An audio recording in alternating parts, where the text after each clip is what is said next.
Job streamers, in our last video, we covered something very important, which is what should a job seeker be doing on social media to get themselves better situated to get hired.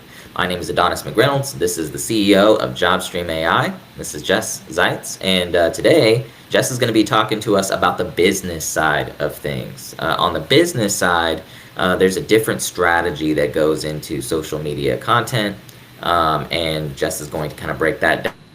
What are the differences between the two, and how businesses can get ahead, so to speak, when it comes down to social media content.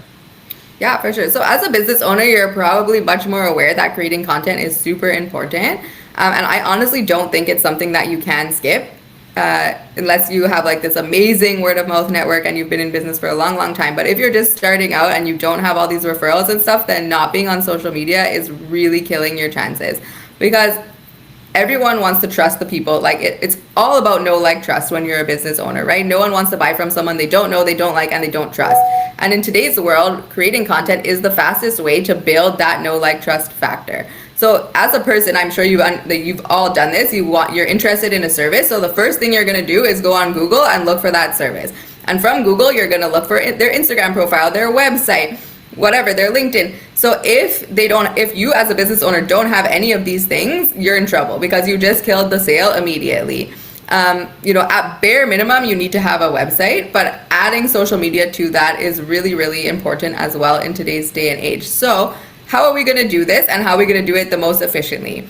So for job seekers, I did mention that it's all about the 3 V's: value, virality, and vulnerability. And that is the same as a business owner. Those are really important as a mix of content that never really changes, because people want to know the person behind the business. They want you to be vulnerable. They want the value. And sometimes it's just fun to go viral and try to, get those views, those impressions, and just, upgrade your leads.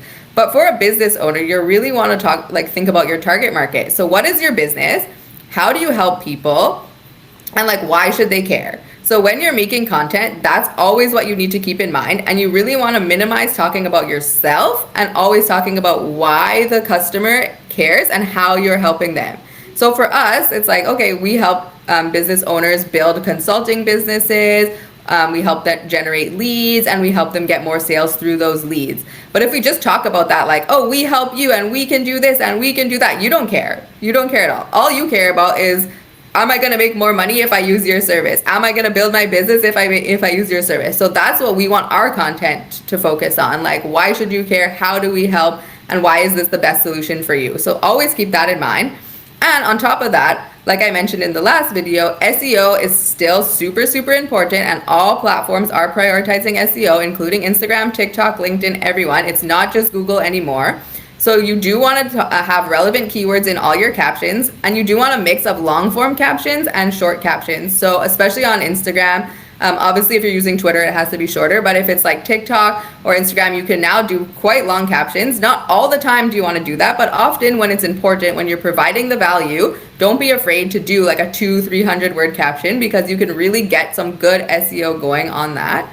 And I do have a book that breaks this down as well, exactly how to create content quickly, what you should be talking about, what types of images you should be using, the types of video content you can use, and how to make it quickly as well. So there are ways to do no face videos, because I know a lot of us hate showing our face, including myself. So there are ways to do just filming B-roll.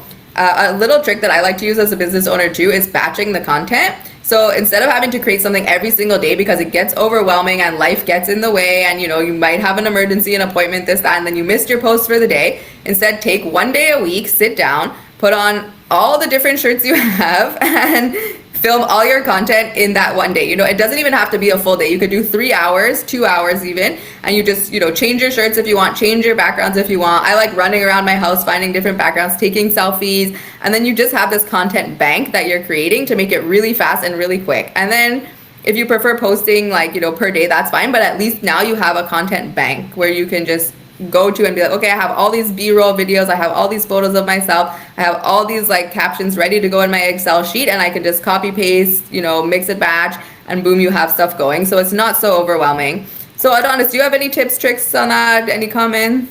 Yes, I think one thing that Jess will tell you over and over again, and something that I'll tell you as well, is you gotta be where your clients are. If your target audience is on TikTok, but you're on LinkedIn most of the time and you don't really have a TikTok, it's time to change the game, right? It's time to change your angle and what you're doing. If your clients are going to be more likely on Instagram, right? Your target audience is more there. Maybe it's time to deviate from TikTok or from LinkedIn or what other channels, or maybe you just add a channel, right? Or maybe your clients are best reached over the phone, right? And so maybe it's time yet again to reach them there. So it all comes down to what each individual person is paying most attention to, what channels they exist on. So remember, when you're doing any form of outreach or any type of marketing, try to pick channels that your target audience is going to be living on. Yeah, absolutely. And you should start there, because a lot of people get very overwhelmed, and they think they have to be on all platforms at all times, and then it just becomes too much to manage. So you really want to sit down, study where your target audience is, and start there. And just start, if it's very overwhelming for you to be I need to be on TikTok, Instagram, YouTube, just start with one, and then you can branch out from there. You can also repurpose content as well. So sometimes you can just cross promote. I mean, obviously Facebook and Instagram are connected, and it makes it super easy. It's one button and it shares it. So that's great.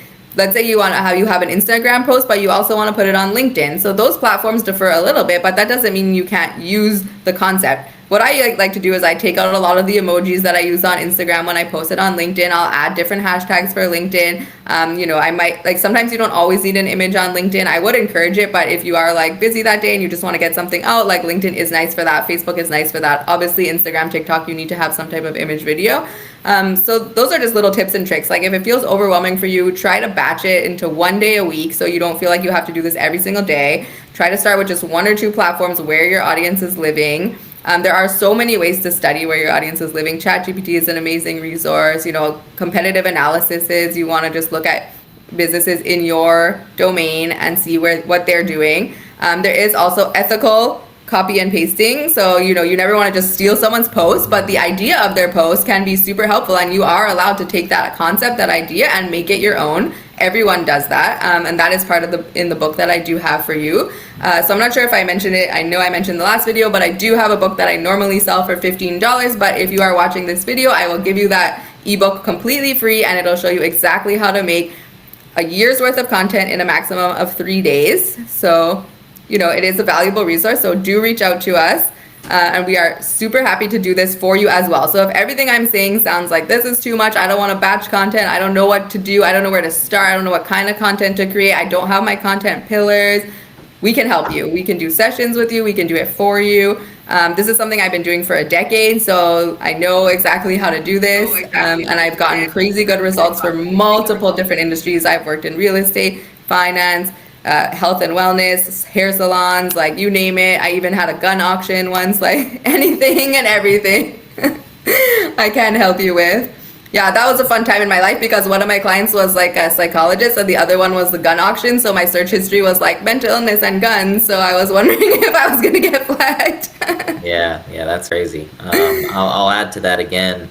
None of these things are standalone, right? So when it comes down to your social media approach, don't just rely on that, obviously. Rely on, a cold calling approach. Rely on a LinkedIn direct message driven approach. Rely on an email approach. Rely on a number of different approaches. So that way you're covering all the channels. You're making sure that every single place your client could be, you're, basically approaching them from that angle. And so one type of marketing, whether it's just posting on a social media channel, it's not going to usually be the only way in which you're going to be earning business. You got to attack from all angles and understand the entirety of your client acquisition system. And that's what we also help to build and execute as well. Absolutely. And this content is going to give you fodder for your email marketing. Once you're starting to research and you have your content pillars, it's going to make email marketing even easier. It's going to even make cold calling easier, because you have things to talk about. It's going to build up your credibility, position you as that authority, that expert, and you're really just talking to your audience about why you can help them and why you're the best choice. And that's what everyone wants to know. And it will really set you apart. But exactly what Adonis said, this is not standalone. If you're just posting, even if you're posting 7 days a week, it probably won't get you the business that you want to get without all the other parts. or it will be a lot slower. So if you are looking to scale and you don't have 3 years to make money like most of us, and you would like to make money in 3 months, then contact us because we have the full approach to do that. That's Any right. last tips? That's right. Yeah, no, I mean, last words is, take action. We're coming up into a season where a lot of action is going to be taking place. We're going into Q4. We're running out of time. We're going to be coming up on the holidays before you know it. So, move now. Move now to make sure that you're implementing all these things that we're talking about. And we look forward to being the ones to help assist you if you can't do any of this yourself. Absolutely. So www.jobstreamai.com or find us on LinkedIn, and we're always happy to help. See you next time.